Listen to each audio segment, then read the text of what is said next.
What's going on? Dylan Conrad, Metabolic as Fuck. Today I'm going to talk to you about why the number one reason why 95% of diets fail. Tongue twister. Before I get into that, if you're watching this on YouTube, please like, subscribe, turn those notifications on. Spotify, iTunes, click that bell button, follow, a review. All helps the algorithm. 95% of diets fail. And I would actually probably group that 95% of diet and exercise programs fail. Let me kind of get into why that is, but there's three main reasons that 95% of diets fail. Number one is it's not sustainable, right? It's not enjoyable, it's not realistic, it's too restrictive, and you just can't do it long term. That's number one, so people fall off and just can't do it anymore, right? Number two is that they down-regulate your metabolism, cutting out all your carbs, doing super low calorie diets, HCG, stuff like that. It's going to down-regulate your metabolism, and unless you plan on eating basically nothing for the rest of your life, you are going to gain that weight back. The third and most important reason that diets fail, 95% of diets fail, is they're giving you a diet and they're not giving you effective and efficient habits and lifestyle changes that you will be able to stick to said diet, right? So research shows time and time again, the best diet is the one that you stick to, right? And that's why for me, I have, yes, a specific process, but I'm not married to one diet or the other. I've had clients do, VLCDs, keto, high protein, high calorie, low calorie, like all over the place, right? Mediterranean diet, stuff like that. I'm not married to anyone, right? The best one is the one that works for that client and they see results. Because if I have two clients, right, and I put one on like a mediocre, meal plan, but they stick to it 100%, versus if I give someone an amazing meal plan, the best fat loss, meal plan ever, but they stick to it 70% of the time, which one do you think is going to have better results? The one that sticks to it 100% of the time. So the goal isn't, and the question isn't like, what is the best diet, right? It's how do we execute on these diets? How do we make sure that this is something that we can actually put into our lifestyle and make something that's just like brushing our teeth?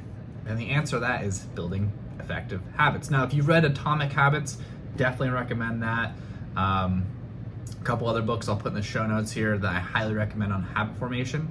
All the research shows that when you focus on 2 or more habits at a time, you're gonna have like a 5% or less success rate, 3%, right? If you focus on one habit at a time, you're gonna have like a 75-80% success rate. There's a humongous difference between that, right? And so going from 0 to 60, going from 0 to keto, right? Going from 0 to paleo, going from 0 to these humongous drastic lifestyle changes is going to be a recipe for disaster. You might see results, but you're gonna fall off because it's not sustainable and you didn't build effective habits, you didn't build them the right way, you went all in, right? Opposed to something that takes one step at a time. Maybe for keto, hey, if you're doing keto, that's your plan, I wanna eat under 30 grams of carbs per day, maybe you slowly lower that. And if you're kind of guessing your way, you're like, okay, cool, am I gonna use food logging, for example? Maybe I'll build that habit first and then start stacking, lowering my carbs. Or, am I gonna be using hand portions, or am I gonna be using like a meal plan or a food list or whatever it is? We need to figure out and break that down and make it really, really simple. I was just got off the phone with someone. Simple scales in business and in life, right? So if we can create something so simple that it feels stupid, like just laughable, that's where we want to start. Okay, and this process is called what I call habit stacking. Okay, so we want to pick something that's very, very easy, very laughable, start there. So for your nutrition, for example, a lot of times what we'll do is we'll just start people on anti-inflammatory food lists. Stick to this list, eat this, and that's it, right? Next week we'll be like, okay, cool, 20% of your intake can come off of that list, alcohol, fun food, stuff like that, okay? After that, we're gonna measure your energy intake. After that, we're gonna look at your protein. After that, we're gonna look at your water. After that, we're gonna build in some exercise. After that, so it's like we go at our client's pace. Once they have that down, that habit down, we stack. If they don't get it down, which is totally fine, we wanna go at our pace, and I'd rather have something take time, but it gets cemented in there than to try to rush through things. We wanna be really, really patient, right? We're kind of waiting on the back burner like a sniper in these habits. So we wanna get that first habit down, stack. Next habit down, take as long as it needs to take, stack, right? At least a week minimum, right? But I've had clients in one habit for like 3 or 4 months. And the great part about it is too, if you're just like working on the one habit, you're gonna see results. You're gonna see results in the process, which is really, really cool. And it also takes you for more of a fixed mindset when you're staring at the result and more into like a process-oriented approach, which is going to get you lifelong results. Okay, so this is how we structure and we strategically build in these habits one step at a time. We meet with our clients weekly and we customize whatever it is that we feel like is going to be the most minimum effective dose. What's the most minimum change we can make? It has the lowest threshold of entry, what has the lowest friction that we can change in someone's life, and then stack on top. Because as you get towards the end and it becomes more and more complex, it doesn't feel complex. It just kind of feels like second nature. I have clients coming in who like track all their macros, protein, carb, and fat, that started and they're like, oh shit, like I can't ever do that. That's like too complicated for me. But we started them with just like, hand portions, like, hey, send me what you ate yesterday, and just like easy stack. And some people just stay on hand portions. Some people stay, just on anti-inflammatory nutrition. I'm not going to change anything and my coach is the same way. We won't change anything unless we feel like we need to change it. We're not seeing results, plateauing, whatever it is. Okay. Minimum effective dose.